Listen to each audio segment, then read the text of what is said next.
Hey everybody, welcome back. All right, so we've talked about where we're thinking about going, but now we've got to kind of talk about the less fun stuff, all of the paperwork, all of the administrative requirements that go into traveling. So I kind of call this the list of things that you need to play. So if you want to travel at all, there's certain things that you have to have. One of those things is, of course, a passport. There are some countries in the world, for Americans at least, that will let you in with just a birth certificate. But it's never a good idea to travel with a birth certificate because if you lose your birth certificate, it's very difficult to get it replaced. If you lose a passport, it's much easier to get it replaced. So if you already have a passport, you're in good shape. If you don't have a passport yet, then the first thing you want to consider doing is getting a passport, because a passport unlocks the whole world for you to travel.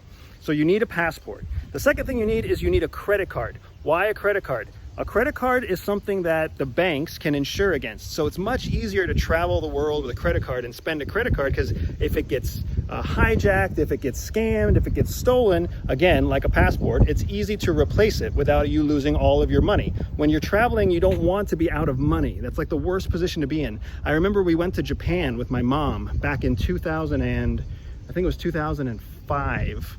And my mom lost, her credit card got frozen and she didn't have any cash. So she was stuck in Japan with a credit card that didn't work and no cash. And she was just, dumbfounded because she didn't know what she was gonna do. She had no access to her money. So get a credit card, and the most important thing is put something called a travel notice on that credit card. That basically communicates to the bank that you're going to be traveling. So when the bank starts to see expenses coming from some foreign country, they don't think that it's fraudulent behavior. They know that you're traveling because you put a notice on the credit card. So you want a passport, you want a credit card. A lot of countries are going to require a visa, and the visa application process is an administrative pain in the butt. Some places need you to have all sorts of additional documentation that proves how much money you've made, how long you'll be there, who you're staying with, what hotel.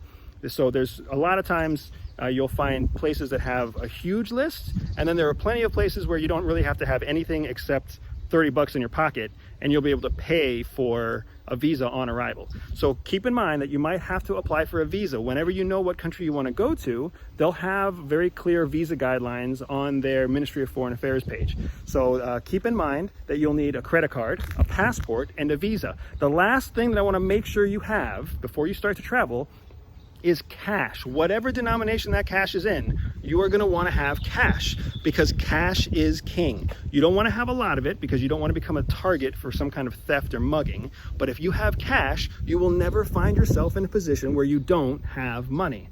The only time that you don't have money is when you don't have cash and your credit card is locked up and you can't find someone who's going to pay for, some extra labor or some help, or somebody who's going to throw you a bone and give you a little bit of a loan. So you don't want that. Whenever you travel, the most important thing is to never run out of money. It's okay to not have much money, but you don't want to have no money, because once you have yourself in a position where you don't know how you're going to pay for something, panic and fear is going to start to set in, and you're not going to make very good decisions. So before you travel, to play the game, to travel at all, what you need is a passport, a credit card that's unlocked, a credit card that has an international travel notice on it, cash, and a visa. If you have those four things, the whole world is your oyster.